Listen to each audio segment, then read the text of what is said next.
98 ವರ್ಷ ವಯಸ್ಸಿನ ಸರಳ ಆನೆ ನಮ್ಮ ಭೀಮನಕಟ್ಟೆ ಕ್ಯಾಂಪನಲ್ಲಿ ಇದೆ. ಕೆಡ್ಡದಲ್ಲಿ ಕಾರ್ಯಾಚರಣೆ ಮಾಡಿ ಹಿಡಿದಂಥ ಆನೆ. Hi friends, welcome back to Shiva Jagan vlogs. Friends, ನಾನಿವತ್ತು ಮತ್ತಿಗೂಡಲ್ಲಿದ್ದೀನಿ. ನೋಡೋಣ ಮತ್ತಿಗೂಡು ಕ್ಯಾಂಪಲ್ಲಿ ಯಾವುದೆಲ್ಲ ಆನೆ ಇದೆ ಅಂಥೇಳಿ.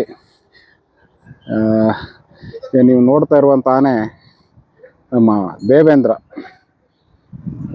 ಇದ್ದಾನೆ. ಇದು ನಾನು ರಾಮನಗರದಲ್ಲಿ ಕ್ಯಾಪ್ಚರ್ ಮಾಡಿರೋದು. ಈಗ ಆಲ್ರೆಡಿ ಜನರಿಗೆ ನೋಡೋಕೆ ಅವಕಾಶ ಇದೆ. ದೇವೇಂದ್ರಂದು ಆಚೆಗೆ ನಮ್ಮ ಹೆಣ್ಣುಮರಿ ಇದೆ, ಚಾಮುಂಡೇಶ್ವರಿ ಮತ್ತು ಭುವನೇಶ್ವರಿ. ಆಲ್ರೆಡಿ ಅಶೋಕನಿಗೆ ಮದ ಕಮ್ಮಿ ಆಯಿತು. ಅಶೋಕನಿಗೆ ಮದ ಕಮ್ಮಿ ಆದಮೇಲೆ ಅಶೋಕ ಬರ್ತಿದ್ದಾನೆ. ಅದೇ ರೀತಿ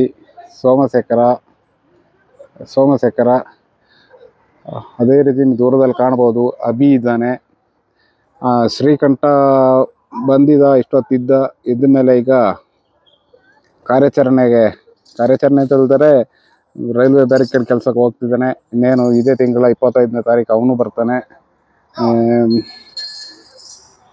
ಪ್ರವಾಸಿಗರೆಲ್ಲ ಬಂದು ಹೋಗ್ತಾ ಇದ್ದಾರೆ ನೋಡ್ಬೋದು. ಎಲ್ಲ ಅಲ್ಲಿದ್ದಾರೆ. ಏನಂತಂದರೆ ಆನೆಗಳ ಸಂಖ್ಯೆ ತುಂಬ ಕಡಿಮೆ ಇದೆ. ಆನೆಗಳು ಜಾಸ್ತಿ ಆಗಬೇಕು ಕ್ಯಾಂಪಲ್ಲಿ. ಈಗ ಪ್ರವಾಸಿಗರು ಬರೋರ್ಗು ಬೇಜಾರಾಗಬಾರ್ದು. ಸ್ವಲ್ಪ ಆನೆಗಳು ಪಕ್ಕದ ಕ್ಯಾಂಪ್ ಭೀಮನಕಟ್ಟೆ ಇದೆ. ಭೀಮನಕಟ್ಟೆಯಲ್ಲಿ ನಮಗೀಗ ಗಣೇಶ, ಸರಳ ಮತ್ತು ಶ್ರೀರಂಗ, ವರಲಕ್ಷ್ಮಿ ಇದೆ. ಅದರಲ್ಲಿ ವಿಶೇಷವಾಗಿ ಸರಳನ ಇಲ್ಲಿಗೆ ತಂದರೆ ತುಂಬ ಒಳ್ಳೆಯದು. ಯಾಕೆ ಅಂತ ಹೇಳಿದ್ರೆ ಕೆಡ್ಡದಲ್ಲಿ ಹಿಡಿದಂಥ ಆನೆ ಅದು. ಕೆಡ್ಡದ ಆನೆ ತುಂಬ ಚೆನ್ನಾಗಿದೆ, ಅಪರೂಪಕ್ಕೆ ಸಿಗೋದು. ಶ್ರೀಕಂಠ ಇವಾಗ ನೋಡ್ತಾ ಇರ್ಬೋದು. ಶ್ರೀಕಂಠ ಹೋಗ್ತಾ ಇದ್ದಾನೆ. ಅವನಿಗೆ ರೈಲ್ವೆ ಬ್ಯಾರಿಕೇಡ್ ಕೆಲಸ. ಮತ್ತು ಶ್ರೀಕಂಠದ್ದು ಇತ್ತೀಚೆಗೆ ತುಂಬ ಇದು ನಡೀತಾ ಉಂಟು. ಡಾಟ್ ಮಾಡಿದಾಗ ಫೈಟ್ ಬೀಳ್ತು, ಅರ್ಜುನನೊಟ್ಟಿಗೆ ಫೈಟ್ ಬೀಳ್ತು, ಅಭಿಮನ್ಯುವೊಟ್ಟಿಗೆ ಫೈಟ್ ಬೀಳ್ತು ಅಂತೇಳಿ. ಶ್ರೀಕಂಠನ ಯಾವ ಆನೆಗಳ ಮೇಲೂ ಕೂತು ಡಾಟ್ ಮಾಡಿಲ್ಲ. ಮರದ ಮೇಲೆಯಿಂದ ಡಾಟ್ ಮಾಡಿದಂಥ ಆನೆ ಶ್ರೀಕಂಠ. ಮರದ ಮೇಲೆ ಕೂತ್ಕೊಂಡೆ ಡಾಟ್ ಮಾಡಿರೋದು. ಕಾರ್ಯಾಚರಣೆ ಭಾಗವಹಿಸಿದಂಥ 4-5 ಮಾವುತರು ನಮ್ಮ ಮತ್ತಿಗೂಡು ಕ್ಯಾಂಪಲ್ಲಿದೆ. ಅವರೇ ಹೇಳಿದ್ರು, ಕಾರ್ಯಾಚರಣೆ ಭಾಗವಹಿಸಿದಾಗ ನಾವೇ ಇದ್ದಿದ್ದಾನ, ಯಾವುದೇ ಥರದ ಫೈಟ್ ಆಗಿಲ್ಲ. ಫೈಟ್ ಆಗಿದೆ. ಆ ಫೈಟ್ ಶ್ರೀಕಂಠ ಹಿಡಿದು ಕರ್ಕೊಂಡು ಹೋಗುತ್ತೆ. ಒಳ್ಳೆಯದು ನದಿ ದಡದಲ್ಲಿ ಆಚೆ ಹೋಗೋತ್ತಿಗೆ ಫೈಟ್ ಆಗಿದೆ. ಆ ಫೈಟಲ್ಲಿ ಮಾತುರು ಕಂಡಿಲ್ಲ, ಕಾವಡಿಗಳು ಕಂಡಿಲ್ಲ. ಫುಲ್ಲು ಧೂಳೆಬ್ಬಿಸ್ಕೊಂಡು ಒಂದು 5 ನಿಮಿಷದ ಫೈಟ್ ಆಗುತ್ತೆ. ಅದ್ರ ಒಳಗೆ ಏನಾಯಿತು ಅಂತೇಳಿ ಏನು ಗೊತ್ತಿಲ್ಲ. ಒಂದು ಕಡೆ ಅಭಿಮನ್ಯು ಸುಮ್ಮನೆ ನಿಂತಿದೆ, ಒಂದು ಕಡೆ ಶ್ರೀಕಂಠ ಸುಮ್ಮನೆ ನಿಂತಿತ್ತು. ಆ ಧೂಳೆಲ್ಲ ಆರೋ ಗಂಟ ಹಂಗೆ ಒಂದು ಫೈಟ್ ಆಗಿದೆ, ಒಂದು 5 ನಿಮಿಷ. ಇನ್ನು ಪ್ರತಿರೋಧ ಒಡ್ಡಿತಷ್ಟೇ. ಎಲ್ಲಿ ಪ್ರತಿರೋಧ ಒಡ್ಡಿತು ಅಂತ ಹೇಳಿದ್ರೆ ಲಾರಿಗೆ ಹತ್ತೋ ಸಮಯದಲ್ಲಿ ಪ್ರತಿರೋಧ ಒಡ್ಡಿದೆ. ಅದು ಬಿಟ್ಟರೆ ಫೈಟ್ ಏನಾಗಿಲ್ಲ. ಆನೆ ಕ್ಯಾಪ್ಚರ್ಗೆ ಹೋದಂಥ ಸಮಯದಲ್ಲಿ 3 ದಿನ ತಗೊಂಡಿದ್ದೆ. ಟ್ರ್ಯಾಕ್ ಮಾಡಲಿಕ್ಕೆ 1 ದಿನ. ಮೊದಲ ದಿನ ಅರ್ಜುನನ ಎಲ್ಲಿ ಕಟ್ಟಾಕಿದ್ರು, ಅಭಿಮನ್ಯು ಈ ಥರ ಕಾರ್ಯಾಚರಣೆಗೆ ಹೋಗಿದ್ದ ಆನೆಗಳನ್ನ ಕಟ್ಟಾಕಿದ್ರು. ಆ ಜಾಗದಲ್ಲಿ ಶ್ರೀಕಂಠ ಬಂದು ಒಳ್ಳೆ ಮಸ್ತಲ್ಲಿದ್ದಾಗ ಅರ್ಜುನನ ಎದುರುಗಡೆನೇ ಬಂದು ಮಲಗಿತ್ತು. ಆದರೆ ತುಂಬ ಸೌಮ್ಯ ಸ್ವಭಾವದ ಆನೆ. ಇದು ಫೈಟಿಗೆಲ್ಲ ಹೋಗುವಂಥ ಆನೆ ಅಲ್ಲ, ಯಾರು ಬಂದ್ರೂ ಬಿಡುವಂಥ ಆನೆನೂ ಅಲ್ಲ. ಆ ರೀತಿದ ಆನೆ ನಮ್ಮ ಈ ಶ್ರೀಕಂಠ. ಇದು ನೋಡಿ ನಮ್ಮ ದೇವೇಂದ್ರ.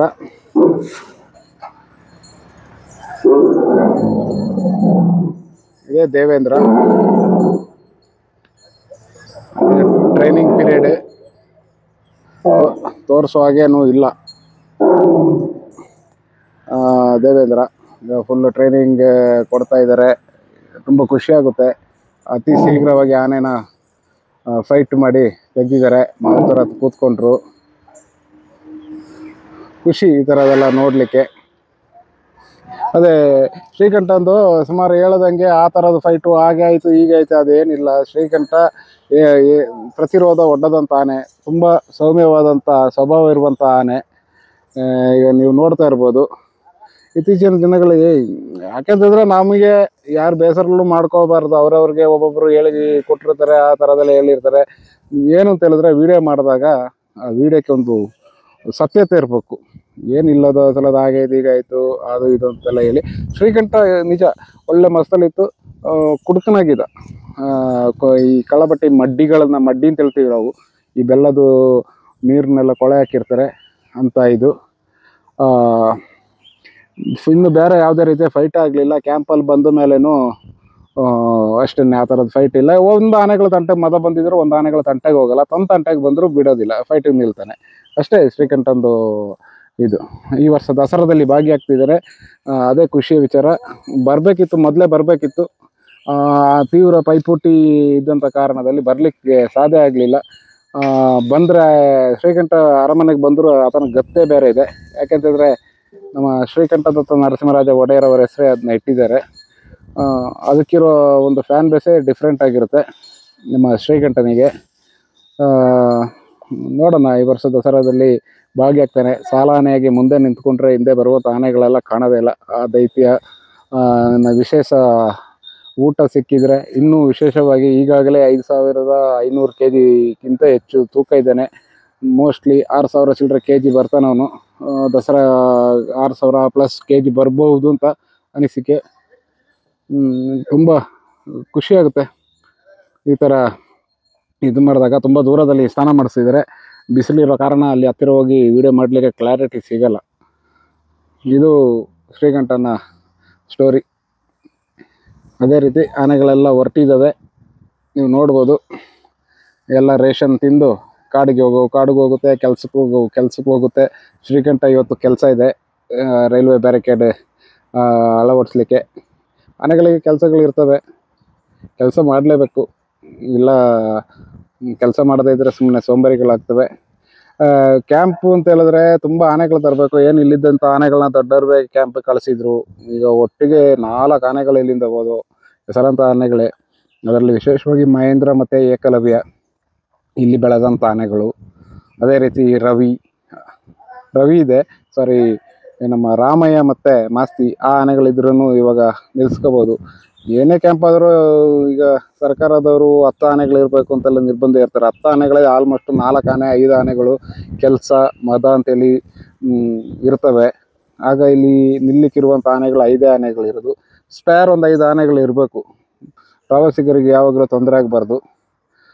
ಈಗ ಅವರು ಟಿಕೆಟ್ ತಗೊಂಡು ಒಳಗಡೆ ಬಂದಾಗ ಆನೆಗಳ ಸಂಖ್ಯೆ ಕಮ್ಮಿ ಇದ್ದಾಗ ಅವ್ರಿಗೂ ಬೇಜಾರಾಗುವಂಥ ಕೆಲವು ಪ್ರಸಂಗಗಳು ಇರ್ತವೆ.